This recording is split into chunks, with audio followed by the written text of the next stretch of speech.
नमस्ते बच्चों, आज हम पढ़ेंगे एक्सरसाइज 10.3 की क्वेश्चंस। लास्ट वीडियो में मैंने आपको निश्चित समाकल के गुणधर्म लिखाए थे। उन्हीं गुणधर्मों की सहायता से हम इन क्वेश्चंस को सॉल्व करेंगे। तो सबसे पहले देखिए, निम्नलिखित समाकलों की मान ज्ञात कीजिए। क्वेश्चन नंबर फर्स्ट है I बराबर limit -1 to 2 mod 2x + 3 dx। Mod वाले कैसे सॉल्व करने हैं ये मैंने आपको बताया था लास्ट वीडियो में, तो उसी मेथड से हम सॉल्व करेंगे।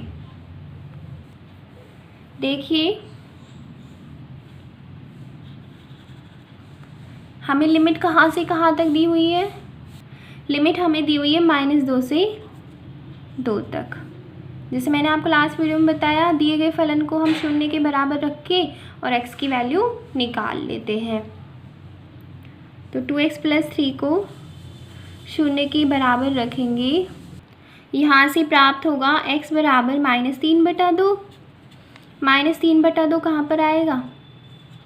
यहाँ पर आएगा। -3/2 यानी -1.5, -2 से 2 के बीच में आएगा। तो अब हमारे पास दो लिमिट्स हो गई, एक तो -2 से -3/2 और एक -3/2 से 2 तक। तो हम लिख देंगे I बराबर -2 से -3/2 mod 2x + 3 dx प्लस -3/2 से 2 mod 2x + 3 dx। गुणधर्म कौन सा लगाया हमने वो भी हम लिख लेते हैं। गुणधर्म लगाया हमने limit a to b f(x) dx बराबर limit a to c f(x) dx plus limit c to b f(x) dx।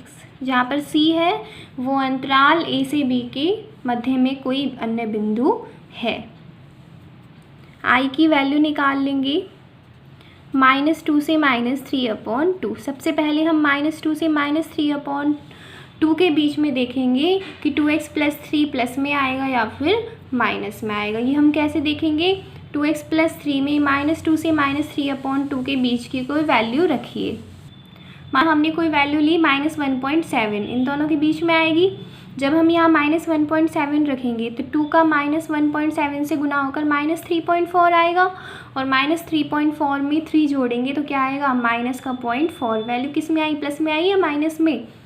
Minus में आई, तो इसके आगे भी हम माइनस ही लिखेंगे। प्लस -3/2 से 2 तक। अब देखिए, अगला अंतराल ये वाला है। यहाँ पर कैसी आई? वैल्यू नेगेटिव आई। अगला अंतराल है -3/2 से 2। इनके बीच की कोई संख्या ले लेते हैं हम। मान लीजिए हमने 1 ले लिया, इनके बीच में आएगा। यहाँ पर 1 रखा, 2 का 1 से मल्टीप्लाई करेंगे 2 और 3 5। प्लस में संख्या आ रही है तो यहाँ पर हम 2x + 3 को भी प्लस में ही लिखेंगे। समझ में आया? पहले तो हमने इस अंतराल के बीच की कोई वैल्यू रखी, इसमें नेगेटिव आ रही थी तो इसी वजह से हमने 2x + 3 को यानी दिए गए फलन को माइनस में लिखा। यहाँ से हम समाकलन कर सकते हैं। I को तो हमने रखा बाहर। 2 x का समाकलन क्या होगा? x² x की पावर n का समाकलन क्या होता है? x की पावर n + 1/n+1। तो यहाँ पर x की पावर 1 है, 1 + 1 2 हो जाएगा, प्लस 3 इसका क्या होगा? x। लिमिट क्या है? -2 से -3/2 प्लस। इसी प्रकार यहाँ पर करेंगे, वही आएगा समाकलन, तो सिर्फ चिन्ह का अंतर है और लिमिट्स का अंतर है। अब हम रख देते हैं लिमिट्स। लिमिट्स में सबसे पहले हम अपर लिमिट रखते हैं।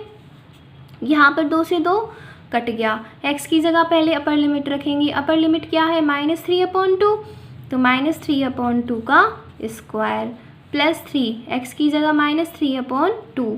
फिर रखेंगे लोअर लिमिट, उसके लिए माइनस लगाएंगे।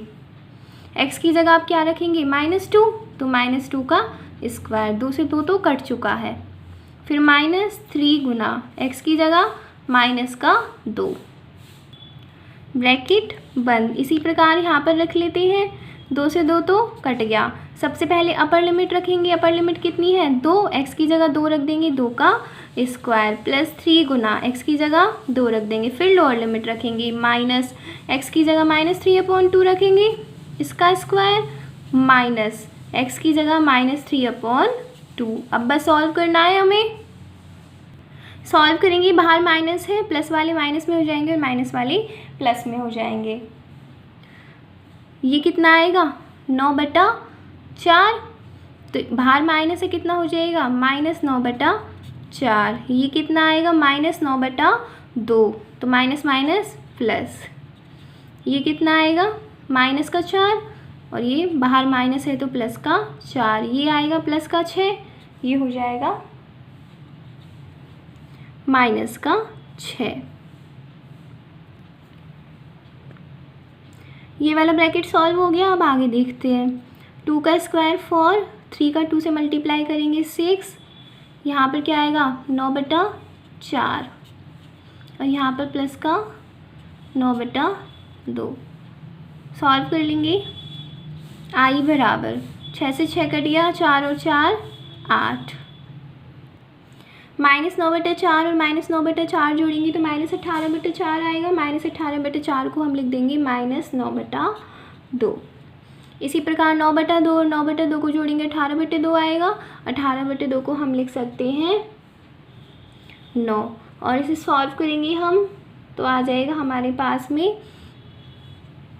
25/2। एलसीएम ले लेना 2, और आंसर आ जाएगा 25/2। समझ में आया। प्रॉपर्टी कौन सी यूज़ की है हमने इसमें, ये वाली, कि यदि इस प्रकार इस अंतराल में कोई अन्य बिंदु हो तो उसे भी हम सीमा के रूप में लिख सकते हैं। इसी प्रकार क्वेश्चन नंबर 2 है, उसे भी हम देख लेते हैं। क्वेश्चन नंबर 2 है आई बराबर लिमिट -2 से 2 mod 1 - x² dx। कल भी कराया था मैंने आपको ये। देखिए, सबसे पहले संख्या रेखा बना लेंगे, उसके पश्चात लिमिट हमें कहाँ से कहाँ तक दी हुई है -2 से 2 तक। फिर क्या करेंगे, ये जो फलन दिया हुआ है उसे 0 के बराबर लिखेंगे। सॉल्व करेंगे तो x बराबर आएगा हमारे पास +-1। इन दो बिंदुओं को भी दर्शा देंगे, -1 पहले आएगा और +1 बाद में आएगा।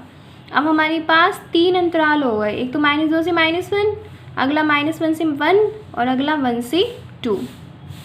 हम लिख देंगे i बराबर, पहला क्या है -2 से -1, प्लस नेक्स्ट क्या है -1 से 1, और नेक्स्ट है 1 से 2। mod 1 - x² dx, mod 1 - x² dx और mod 1 - x² dx। i बराबर लिमिट -2 से -1। सबसे पहले इस अंतराल में हम कोई वैल्यू लेके देखते हैं। मान लीजिए हमने वैल्यू ली -1.5। 1 - x² में हम x की जगह 1.5 रख के देखते हैं, -1.5 रख के देखते हैं। -1.5 का स्क्वायर करेंगे तो क्या आएगा यहाँ पर -2.25, और 1 - 2.25 करेंगे तो -1.25 आएगा, यानी माइनस में वैल्यू आई। तो हम इसके आगे भी क्या लिखेंगे माइनस, प्लस -1 से 1। अब इस अंतराल में कोई वैल्यू रख के देखते हैं। मान लीजिए हमने -1 से 1 के बीच की कोई वैल्यू ली 0। जब 1 - x² में रखेंगे तो x की जगह 0, क्या बचेगा 1। 1 एक पॉजिटिव संख्या है, तो इसका मतलब 1 - x² भी पॉजिटिव ही आएगा। अगला देखते हैं लिमिट 1 से 2। 1 से 2 के बीच में हमने कोई संख्या ले ली 1.5।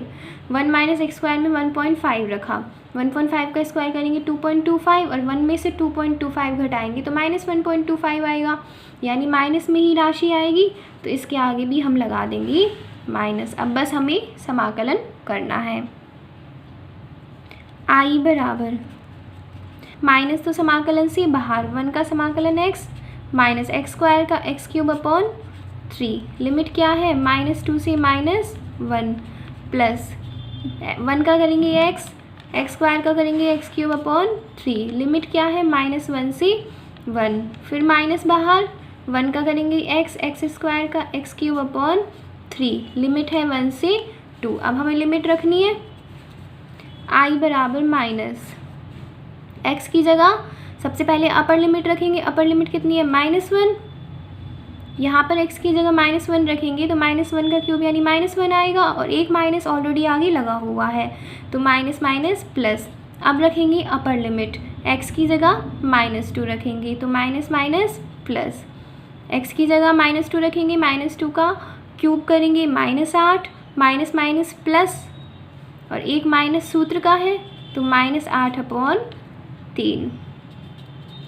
अब यहाँ पर रख देते हैं x की जगह अपर लिमिट रखेंगे 1, -1/3 + 1 -1/3। लिमिट्स रखना मैंने आपको सिखा दिया है। x की जगह आप 2 रखेंगे, 2 - 8/3 -1 और प्लस का 1/3। अब बस सॉल्व करना है इसे।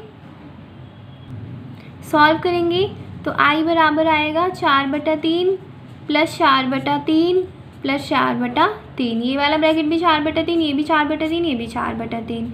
कितना हो जाएगा? 12/3। यहाँ से i की वैल्यू लिख सकते हैं हम 4। 12/3 यानी 4। आंसर आ गया हमारे पास में। क्वेश्चन नंबर 3, i बराबर लिमिट 1 से 4 f(x) dx, जहाँ f(x) बराबर 7x + 3, जहाँ x की वैल्यू 1 से 3 के बराबर है या फिर इनके बीच में है। और 8x कब है? जब x की वैल्यू 3 से 4 के बीच में है या फिर बराबर है। ऐसे ही अगर हमें f(x) की वैल्यू दी हो तो हम कैसे लिखेंगे ये हम देखते हैं। i बराबर, सबसे पहले क्या दी हुई है हमें? 1 से 3।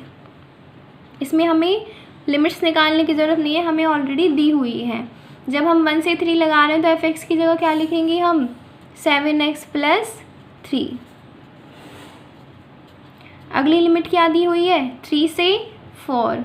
जब 3 से 4 है तो f(x) की वैल्यू क्या दी हुई है? 8x। बस अब समाकलन कर देना है। 7 x का समाकलन करेंगे x² + 3 dx का करेंगे x 1 से 3। 8 x का करेंगे x² लिमिट 3 से 4। आप स्वयं करेंगे इसे, बस अब लिमिट्स रखनी है और आंसर निकालना है। बस ये समझना ज़रूरी है, इस रूप में दिया हो तो हमें लिमिट्स ऑलरेडी दी हुई है। क्वेश्चन बड़ा देख के घबराना नहीं है। यदि हमें इस प्रकार से लिमिट्स दी हुई है तो हमें बस वो लिमिट्स लगा देनी है और सॉल्व कर देना है। क्वेश्चन नंबर 4 है i बराबर लिमिट 0 से 3। ये जो चिन्ह है ये है महत्तम पूर्णांक फलन का, मैक्सिमम इंटीजर फंक्शन। आपने 11th क्लास में पढ़ा हुआ है। dx, जहाँ जो ये है ये महत्तम पूर्णांक फलन है। महत्तम पूर्णांक फलन क्या कहता है ये हम देख लेते हैं पहले थोड़ा सा। ये है मैक्सिमम इंटीजर फंक्शन x। यदि इसकी वैल्यू 0 से 1 के बीच है या फिर बराबर है तो उस स्थिति में हम x की वैल्यू लिखेंगे 0। कम वाली लिखनी है हमें। यदि इसकी वैल्यू 1 से 2 के बीच में है तो इसकी वैल्यू हम लिखेंगे 1। यहाँ पर तो = नहीं आएगा। यदि इसकी वैल्यू 2 से 3 के बीच में है तो इसकी वैल्यू हम लिखेंगे 2। ये पढ़ाया है मैंने आपको 11th क्लास में। यदि हम 0 से 1 के बीच की कोई वैल्यू लिख रहे हैं महत्तम पूर्णांक फलन के अंतर्गत तो उसकी वैल्यू 0 होगी। यदि हम x की वैल्यू 0 से 1 के बीच में ले रहे हैं, जहाँ 0 के बराबर भी हो सकती है, तो हम 0 लिखेंगे। यदि 1 से 2 के बीच में है तो 1 लिखेंगे, और 2 से 3 के बीच में है तो 2 लिखेंगे। जैसे हम यहाँ पर लिखते हैं i बराबर, लिमिट क्या दी हुई है हमें 0 से 3। मैं लिख रही हूँ 0 से 1, 1 से 2, 2 से 3। गुणधर्म है हमारे पास, उसकी सहायता से हमने लिख दिया। जो 1 और 2 मैंने 2 बिंदु लिए, ये 0 और 3 के बीच में ही आ रहे हैं, इनके अंतराल के अंतर्गत ही आ रहे हैं, तो हम लिख सकते हैं। तो गुणधर्म भी आपको ज़रूर लिखना है क्वेश्चन में।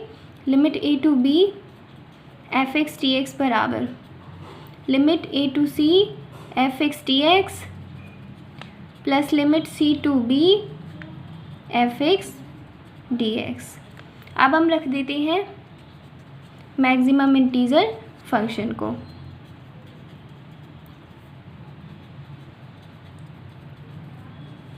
सॉल्व करेंगे आई बराबर लिमिट 0 से 1। अभी बताया मैंने आपको, यदि हम अंतराल 0 से 1 ले रहे हैं तो वहाँ पर x की वैल्यू क्या होगी, 0 होगी। नेक्स्ट देखिए, अंतराल 1 से 2 ले रहे हैं तो इसकी मैक्सिमम इंटीजर फंक्शन की वैल्यू 1 होगी। अगला अंतराल क्या है, 2 से 3। जब अंतराल 2 से 3 ले रहे हैं तो वैल्यू क्या होगी, 2 होगी। अभी समझाया मैंने आपको, अंतराल 0 से 1 है, यानी हमें कम वाली वैल्यू लेनी है। आप तो ऐसे ध्यान रख लीजिए, कम वाली कौन सी है, 0 है। 1 से 2 है, कम वाली कौन सी है, 1 है। इसमें कम वाली कौन सी है, 2 है। अब बस समाकलन करना है, ये तो शून्य हो जाएगा। 1 का समाकलन x, लिमिट क्या है 1 से 2, 2 का 2x, 3 से 2। लिमिट्स रख देते हैं, x की जगह पहले अपर लिमिट रखेंगे 2 माइनस लोअर लिमिट रखेंगे 1। 2 x की जगह अपर लिमिट रखेंगे तो 2 का 2 से मल्टीप्लाई होके 4 हो जाएगा, माइनस 2 का 3 से मल्टीप्लाई होके 6 हो जाएगा। आई बराबर आ जाएगा हमारे पास में, यहाँ पर लिमिट क्या है 2 से 3, उल्टी लिख दी मैंने गलती से, तो प्लस का तो 6 आएगा और माइनस का 4 आएगा। इसे सॉल्व कर लेंगे तो आई बराबर प्राप्त हो जाएगा 3। यही आंसर है। कैलकुलेशन इतनी टफ नहीं है इनमें, मेन ये है कि हमें समझ में आना चाहिए कि हम कौन सा तो गुणधर्म लगाएं इसमें, मेन चीज़ यही है इसमें। तो ये क्वेश्चन सॉल्व हुआ। नेक्स्ट क्वेश्चन देखते हैं हम, क्वेश्चन नंबर 5। आई बराबर दिया हुआ है लिमिट -π/4 से π/4 x की power 5 cos square x dx। देखिए अब जब भी हम ऐसे लिमिट देखें कि लोअर लिमिट और अपर लिमिट सेम है, सिर्फ चिन्ह में फ़र्क है, तो कौन सा गुणधर्म याद आता है, -a2a fx dx वाला। ध्यान आया, इसकी वैल्यू मैंने आपको बताई थी कि 202a fx dx होगी। कब, जब fx समफलन है, समफलन है यानी f-x बराबर प्राप्त होता है fx, और इसकी वैल्यू 0 कब होगी, जब विषम फलन है, यानी f-x बराबर -fx हो।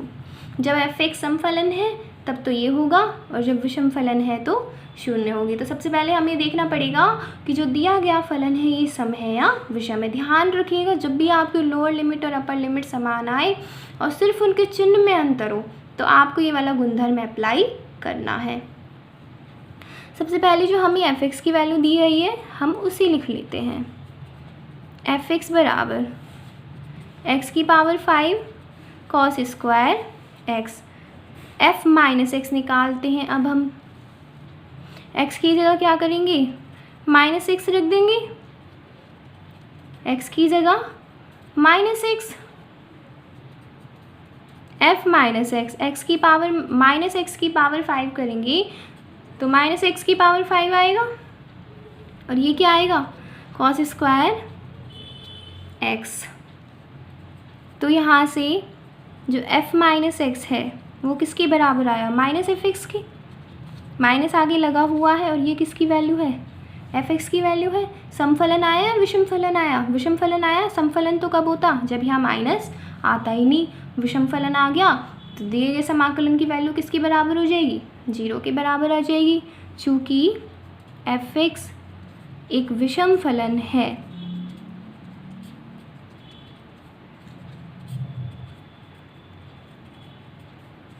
इसलिए आई बराबर 0 आंसर। समझ में आया, जब भी हमें लोअर लिमिट और अपर लिमिट समान दी हो, उनके चिन्ह में अंतर हो, तो f-x निकाल के देखिए, यदि समफलन आता है तो उसे आगे हम इस प्रकार सॉल्व करेंगे, और विषम फलन आता है तो उसकी वैल्यू 0 के बराबर ही होगी। क्वेश्चन नंबर 6, आई बराबर लिमिट माइनस पाई से pi sine x cos x upon 1 plus cos square x d x. अभी किया हमने ऐसा क्वेश्चन नंबर 5 था। लोअर लिमिट और अपर लिमिट सेम थी, सिर्फ चिन्ह में फ़र्क था। तो अब हम वही लगाएंगे। सबसे पहले हम एफ एक्स की वैल्यू लिखेंगे। गुणधर्म मैंने लास्ट क्वेश्चन में लिख दिया है, पर आप हर प्रश्न में लिखेंगे, ध्यान रखना इस चीज़ का। एफ एक्स बराबर sine x cos x upon 1 plus cos square x.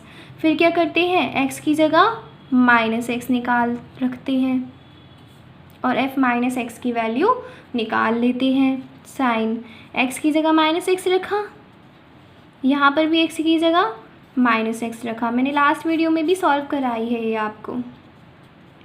1 plus cos square x की जगह माइनस एक्स रखा। एफ माइनस एक्स बराबर साइन कैसा फलन है, विषम फलन है, तो साइन माइनस एक्स बराबर क्या होगा, माइनस साइन एक्स। कॉस कैसा फलन है, सम फलन, तो कॉस माइनस एक्स बराबर होता है कॉस एक्स के। और नीचे तो चाहे सम फलन है चाहे विषम फलन है, क्योंकि स्क्वायर है तो वो प्लस में ही आएगा। ब्रैकेट में आप लिख सकते हैं, चूँकि साइन एक्स विषम फलन है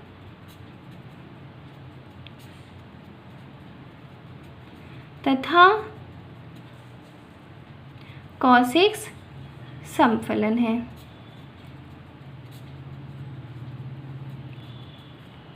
आगे सॉल्व कर लेंगे।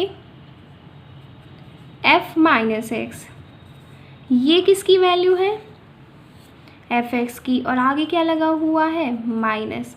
विषम फलन निकल के आया, समफलन तो तब होता जब आगे माइनस होता ही नहीं। विषम फलन है तो दिए गए समाकलन की वैल्यू किसके बराबर हो जाएगी, शून्य के।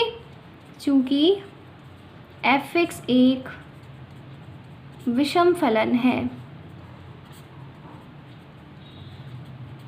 इसलिए आई बराबर 0, ये आ गया आंसर।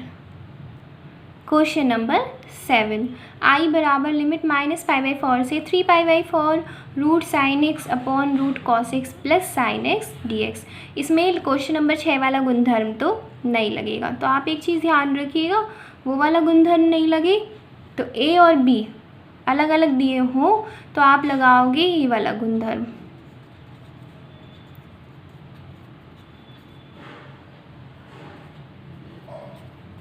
मोस्टली फिक्स है इनमें, एक बार आप इन क्वेश्चंस को पढ़ लोगे, समझ लोगे, तो आपको सॉल्व करने में कोई भी परेशानी नहीं आएगी। ये वाला गुणधर्म हम लगा देंगे। ए की जगह क्या है हमारे पास में, लोअर लिमिट क्या है माइनस पाई बाई 4 और बी यानी अपर लिमिट कितनी है 3 पाई बाई 4। इसे तो हम दे देते हैं समीकरण नंबर 1। आई बराबर माइनस पाई बाई 4 से 3 पाई बाई 4 रूट साइन, ये गुणधर्म क्या कहता है, एक्स की जगह क्या रख देंगे, ए प्लस बी माइनस एक्स। ए प्लस बी माइनस एक्स यानी 3 pi by 4 minus pi by 4 minus x. 3 pi by 4 minus pi by 4 और को जोड़ेंगे और एक्स को घटाएंगे तो यही तो आएगा हमारे पास में, अपॉन रूट कॉस, एक्स की जगह क्या रख देंगे 3 pi by 4 minus pi by 4 minus x, फिर क्या है प्लस में रूट साइन, एक्स की वैल्यू रख देंगे 3 pi by 4 minus pi by 4 और माइनस का एक्स और डी एक्स। आई बराबर माइनस पाई बाई 4 से 3 pi by 4 root sine, 3 pi by 4 में से पाई बाई 4 को घटाएंगे तो पाई बाई 2 बचेगा माइनस का एक्स। इसी प्रकार अपॉन में भी यही बचेगा, root cos pi by 2 minus x plus root sine pi by 2 minus x d x.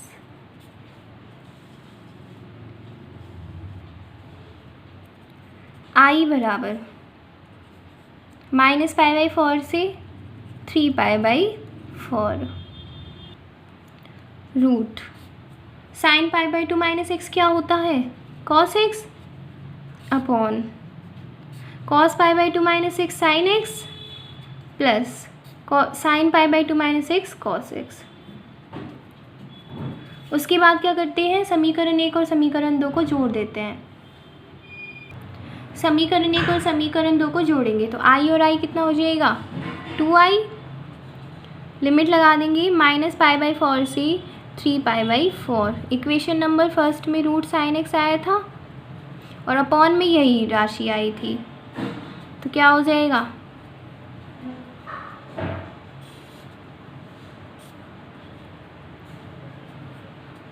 यही आएगा। जोड़ेंगे तो ये जो राशि है ये इन दोनों के अपॉन में आ रही है इक्वेशन फर्स्ट और सेकंड में, तो जब एलसीएम लेंगे तो यही तो आएगा हमारे पास में।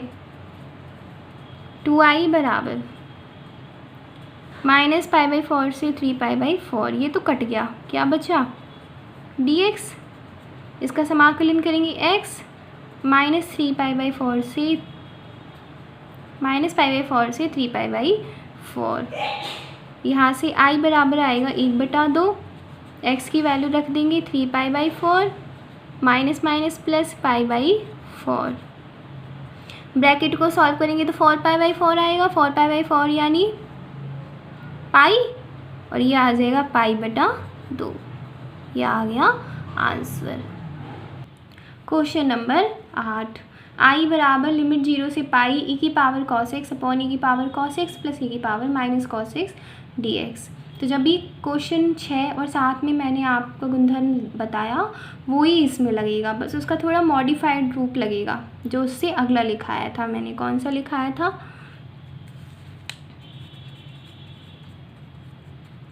गुणधर्म लिमिट 0 to a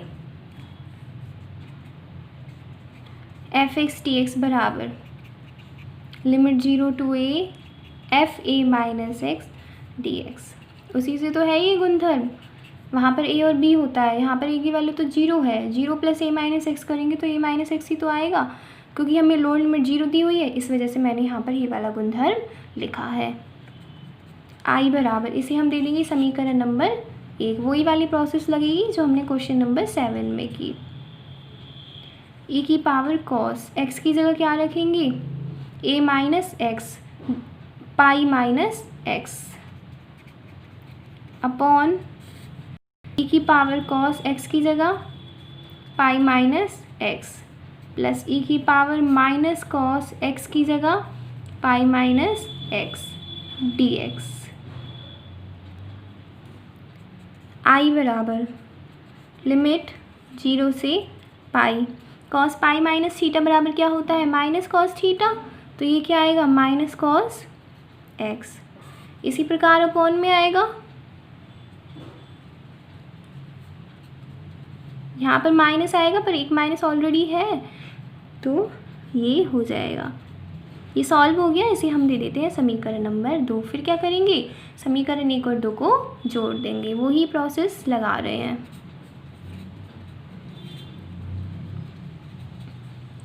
i बराबर लिमिट कितनी है 0 से पाई। समीकरण 1 में देखिए अंश में क्या था e की पावर cos x, हर में क्या है e की power cos x plus e की पावर माइनस cos x। इसके हर में क्या है e की power minus cos x plus e की पावर cos x, यानी दोनों का हर सेम है, तो हम इसे ऐसे दोनों के बटे में लिख देंगे। जो समीकरण 1 थी उसका अंश क्या था e की पावर cos x प्लस इसका क्या है e की power minus cos x dx। Cut जाएंगे, क्या शेष बचेगा, i बराबर लिमिट 0 से पाई dx, क्या आएगा x लिमिट 0 से पाई, यहाँ पर 2i आएगा जब दोनों को जोड़ेंगे तो यह आएगा पाई - 0 यानी पाई, और यहाँ से हम i की वैल्यू लिखें तो π/2, यह आ गया आंसर। नेक्स्ट करते हैं क्वेश्चन नंबर 9। आई बराबर लिमिट 0 से π/2 sin 2x log 10x dx। अभी जो हमने क्वेश्चन नंबर 8 में लगाया वही गुणधर्म हम यहाँ पर लगाएंगे। तो मैं उसको लिख नहीं रही हूँ, पर आप ज़रूर लिख लीजिएगा। इसे तो हम दे देंगे समीकरण नंबर 1। आई बराबर लिमिट 0 से π/2 sin 2x की जगह क्या रखेंगे, π/2 माइनस एक्स। यहाँ पर हम a माइनस एक्स निकालेंगे तो π/2 माइनस एक्स ही तो आएगा। log 10x की जगह π/2 माइनस एक्स dx। आई बराबर लिमिट लगाई, साइन 2 का अंदर गुना कर देंगे तो 2 से 2 कट जाएगा, पाई माइनस 2x आएगा। log 10 π/2 माइनस एक्स यानी cot x dx। ये आएगा आई बराबर लिमिट 0 से π/2 साइन पाई माइनस एक्स बराबर क्या होता है, साइन एक्स। तो साइन पाई माइनस 2x बराबर हो जाएगा sign 2x log cot x dx। ये हो गई समीकरण नंबर 2। अब क्या करेंगे, समीकरण 1 और 2 को जोड़ देंगे। आई और आई को जोड़ेंगे 2i। लिमिट दोनों पे क्या है, 0 से π/2। सबसे पहले समीकरण 1 लिख रही हूँ मैं, plus sign 2x log cot x और dx दोनों में से कॉमन आएगा तो इसे बाहर लिख दिया। यहाँ से आएगा 2i बराबर लिमिट 0 से π/2, कॉमन क्या आ रहा है इन दोनों में से, साइन 2x। ब्रैकेट में क्या बचेगा, log 10x plus log cot x dx। 2i बराबर लिमिट 0 से π/2 sine x। log a plus log b का फॉर्मूला पढ़ा है हमने, क्या होता है log a गुना b, तो वो ही लगाएंगे हम यहाँ पर। log a की जगह 10x है और b की जगह cot x है।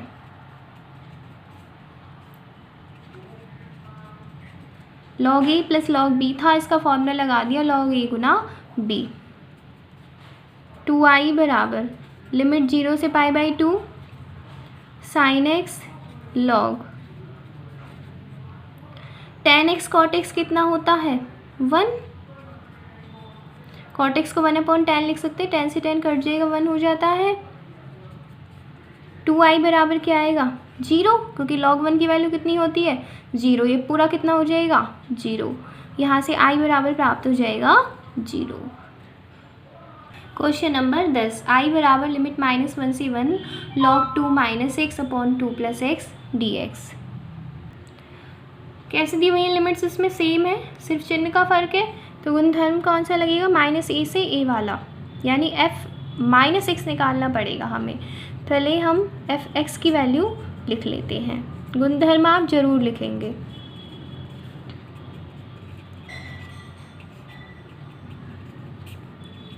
फिर क्या करेंगे, f माइनस एक्स की वैल्यू निकालेंगे, x की जगह माइनस एक्स रख देंगे। 2 माइनस एक्स की जगह माइनस एक्स रखा, इसी प्रकार x की जगह माइनस एक्स रखा। यहाँ से f माइनस एक्स बराबर आएगा log 2 plus x upon 2 minus x. f minus x बराबर log, ये जो राशि है इसे हम उल्टा कर देते हैं तो पावर में -1 आ जाएगा, उल्टा करेंगे तो। यहाँ से f माइनस एक्स बराबर जो पावर है उसको हम आगे ला सकते हैं log में, तो आगे ले आए, बराबर f माइनस एक्स बराबर, ये किसकी वैल्यू है, f(x) की, और माइनस लगा हुआ है। कैसा फलन आया, विषम फलन आया, तो हम लिख देंगे चूँकि f(x) एक विषम फलन है,